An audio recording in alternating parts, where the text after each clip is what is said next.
My name is Gerda Pachner. I'm the guest lecturer, and I'd like to welcome you in the Brueghel room. I would like to start with a question.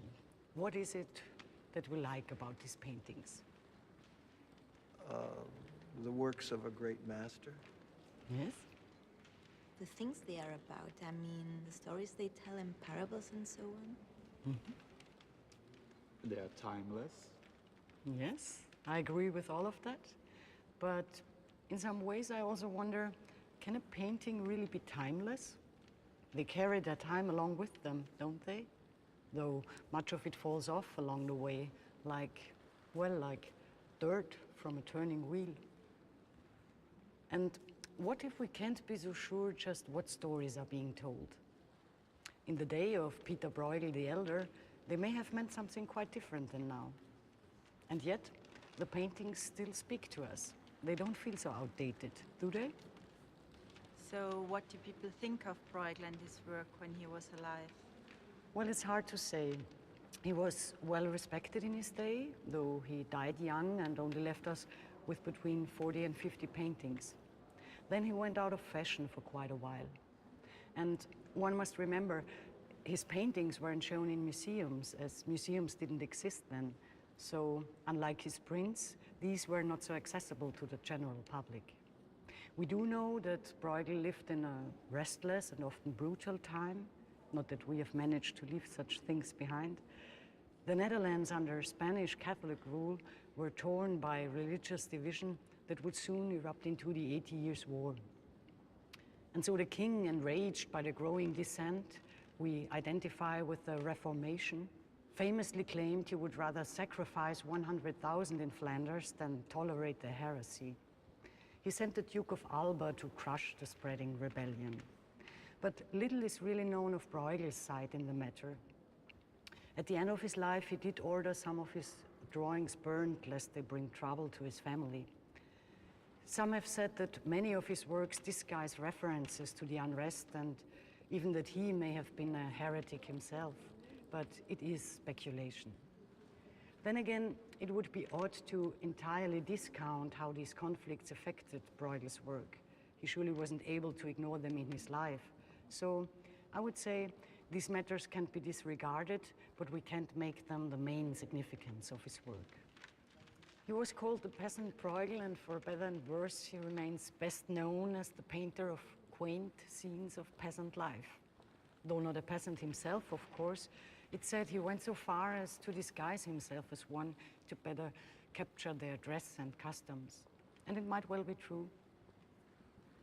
Here, in the peasant wedding, without losing any of the natural disorder of a country banquet, our eyes are carried carefully along from detail to detail, along this diagonal formed by the serving men who balance wedding porridge on a big tray made from an old door frame, over to the crowded entranceway blocked with guests and jealous onlookers, and then, because of the most deliberate framing device of a simple green cloth, to the plump and healthy bride, whose expression tells me she's keeping something to herself. Much has been made of the missing groom, but that may have been yet another case of Brueghel's relentless accuracy. Dutch tradition held that the groom was to remain hidden for at least the first half of such a party. In any case, these scenes are less quaint and more radical than they may appear now. Truthful depictions of peasant life were hardly common in the day, and Brueghel's, in their honest detail, can practically be considered documentary. Just these few works preserve so much information about everyday reality in the so-called lower classes, but they are hardly just about facts. These were made near the end of Brueghel's life, after he had mastered so many grand and elevated views, yet they are so down to earth, deceptively simple, like photo snapshots, but much more. They are not sentimental, nor do they judge.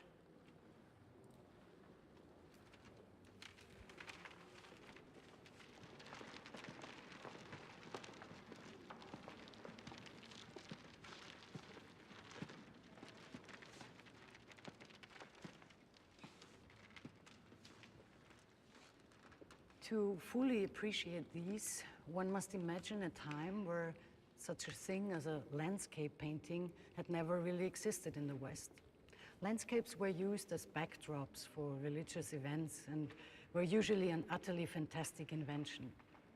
Brueghel is credited with being one of the first to give landscape in and of itself its due. He sketched from life on his travels, especially in the mountains around Italy, and most specifically in Naples. But this was well before painting in the open was established. Brueghel, with his respect for everyday events and scenes, brings us a familiar world.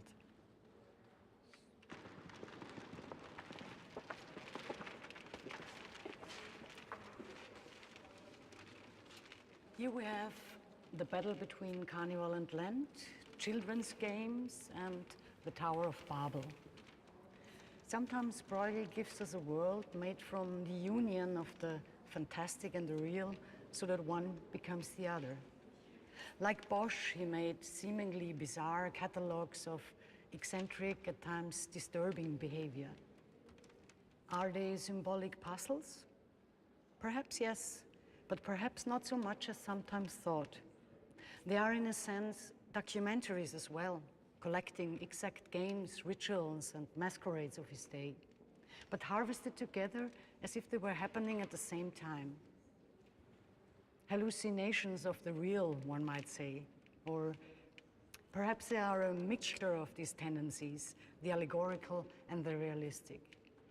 But what to make of them now in the complexity of our own time? I, for one, see hypocrisy, politicians, corrupt priests, absurdities, abuse, and games that I recognize. This may have little to do with the painter's exact intentions, but I couldn't and I wouldn't turn these associations off. They are part of what makes the work fresh and relevant. Well, that looks symbolic to me. And I'm sure, unlike most of your modern artists, he wasn't trying to rub our noses in the dirt. In the dirt, no. But in the humanity, yes. Well, it's hardly one and the same. No, they are not the same, but they are perhaps more connected than some would care to notice. For example, if you take a look over there to these beggars, or here, the sick one, or if you take a very close look over here by that river. Can you see it? You have to look very closely, the small figure down here by this river. Non lo vedo. Dov'è? Sta qui vicino, vedi lo fiume? Eccolo qua. Yes, it is. You see it?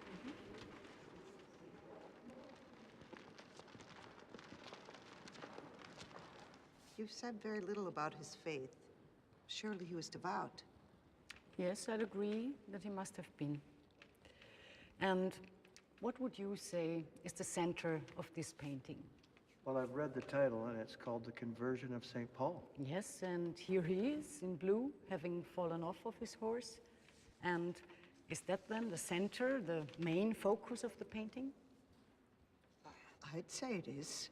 After all, it's an illustration of a Bible Well, story. in spite of it being the title, I might argue that the center of the picture is the fine tree, sheltering this little boy in a helmet. Look at him, a soldier far too young for any war, and the helmet so big it's dropping down to his eyes. And yet, he's as important as all of the army or St. Paul himself. It's the conversion of St. Paul, nothing about little boys. Well, in considering if I'm wrong about Brueghel and the saint, you might also wish to consider the importance he's giving to the rear end of this horse or this one, which could just as easily draw one's eye as St. Paul. In fact, this is one of Bruegel's crowning habits, and if you don't think so, you might want to take it up with the great poet Auden, who surely spent some time in the very spot where you are standing, as he lived on the outskirts of Vienna for the last 10 years of his life and often went to the opera a few blocks away, and whose interest in Brueghel and even Bruegel's relation to horses' asses is, of course, a matter of record. Which is to say, I highly recommend Auden's poem about the painting landscape with the fall of Icarus. And what I'm trying to point out is simply that this happens again and again with Brueghel. Over there, for example, the procession to Calvary and Christ, hard to even find in a picture, crowded with the crowd, with people going about their own business, most of whom don't even spare a glance for the Son of God. And this strikes some of us a rather advanced treatment, and Brueghel, therefore, is a very original artist, an amazing link between the medieval and the modern. Well, I could just say that, for me, this little boy is the center of the turning earth, and perhaps we leave it at that.